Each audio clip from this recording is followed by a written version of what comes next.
November 19th, 1978. FBI agents stepped into hell on earth in the jungles of Guyana. 918 bodies lay motionless in the settlement called Jonestown. Men, women, children. But among the horror, investigators found something that would haunt them forever. A small audio cassette tape, sitting near Jim Jones's lifeless body. The investigators had no idea they were holding 44 minutes of pure evil.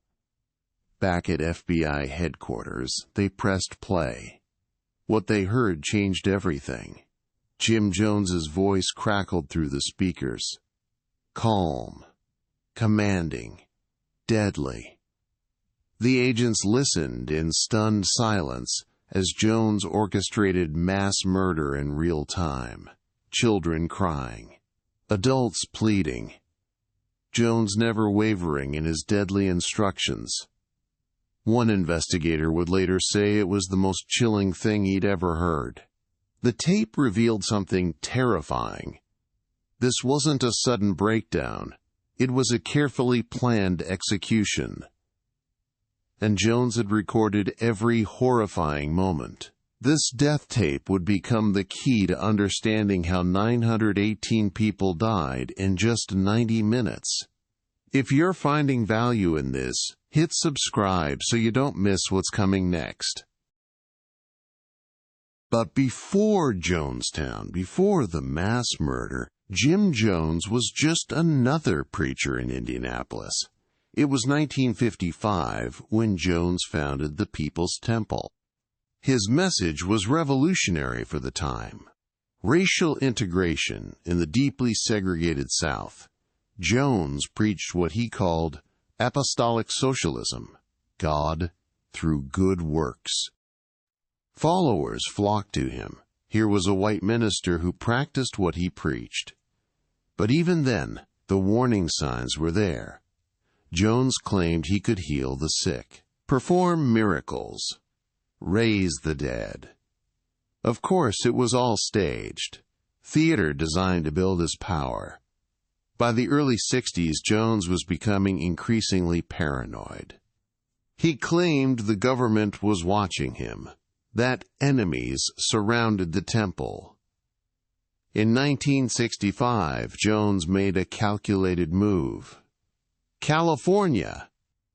He told his followers they were fleeing nuclear war. The truth was simpler. California meant more followers, more money, more power. The small-town preacher was transforming into something far more dangerous. Building on what we covered about Jones's growing paranoia, in 1974 he made a calculated decision. He would create his perfect society. Far from American soil, far from prying eyes. Guyana, a remote corner of South America where socialist ideals could flourish unchecked. Jones promised his followers a racial paradise. No more persecution. No more hatred. The first pioneers arrived to carve Jonestown from virgin rainforest, armed with machetes and blind faith. Their early letters home painted a picture of socialist heaven, fresh air, meaningful work, racial harmony. But between the lines, a different story emerged. Back-breaking labor, meager rations, constant surveillance. Jones controlled every aspect of communication. Letters were read, phone calls monitored. Slowly, systematically, he severed the lifelines connecting his followers to the outside world. By 1976, Jonestown had become an island. Isolated, self-contained, controlled. What began as paradise was transforming into something far more sinister. Jones had created the perfect laboratory for his most dangerous experiments yet. As we covered, Jones had built his isolated paradise in Guyana. But by 1977, something darker began happening in the jungle. They called them white nights, emergency drills that would wake the entire community in the dead of darkness. Jones would gather his followers and announce that enemies were coming, that death was imminent. Then came the test. Vats of liquid would appear. Jones demanded everyone drink. Survivor Odell Rhodes remembered the terror. Quote, "We didn't know if it was poison or not." Children cried. Adults hesitated. But Jones watched every face, noting who obeyed instantly. After everyone drank, Jones would smile. "Congratulations, you just passed the test." The liquid was harmless, but the psychological conditioning was complete. Survivor Tim Carter later said, "He was programming us to die on command." These death rehearsals happened dozens of times, each drill lasting hours. Jones was perfecting absolute obedience, training his people to drink poison without question. By November 1978, Jones was ready. His followers had been conditioned. The white night drills were over. The real test was about to begin. November 18, 1978. Congressman Leo Ryan steps off a small plane into the humid air of Guyana. He's come to investigate reports of abuse at Jonestown. What he doesn't know is that his visit will trigger the final act. As Ryan tours the settlement, several members approach him secretly. They want out. They want to leave with him. Jones watches this betrayal unfold. His control is slipping. The white night drills we discussed earlier were preparation for this moment.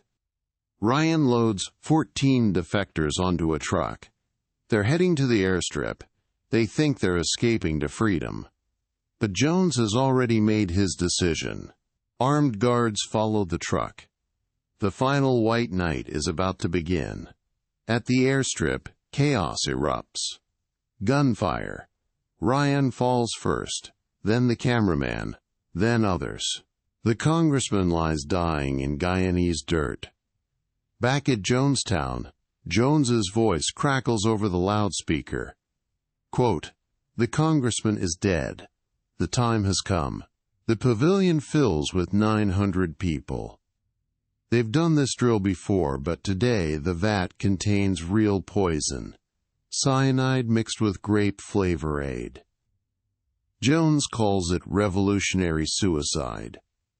But there's nothing voluntary about what happens next. The children go first. Babies. Toddlers. Parents hold them down as nurses squirt poison into their mouths with syringes. Within minutes, small bodies convulse and fall silent. The poison works quickly on the youngest victims. Adults who refuse are forced to drink at gunpoint. Some run toward the jungle, but armed guards block every exit. The death tape captured 44 minutes of horror. But it also preserves something else. The final desperate voices of those who refuse to die quietly. Jones's voice on that final recording reveals a man completely detached from reality. His words rambling. His logic fractured. His grip on sanity gone. He calls the poison a potion of death. He speaks of dignity, of revolutionary suicide. But his voice betrays him, shaking, desperate, afraid. Then another voice cuts through the madness. Christine Miller, a 60-year-old woman who dared to challenge a killer surrounded by his followers. Miller's words are preserved forever on that tape. "I think there were too many people who died today. And I know there's no need for me to die."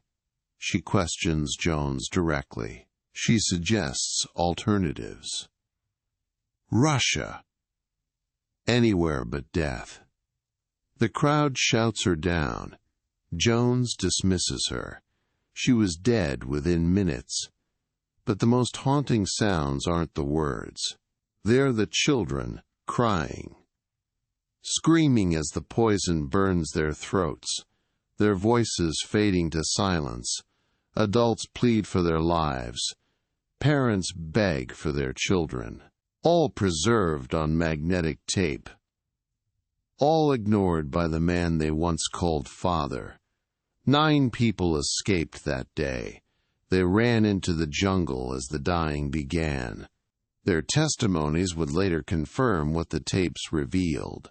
Survivor Odell Rhodes heard Jones ordering the guards, "Bring the babies first." The most innocent died before they could understand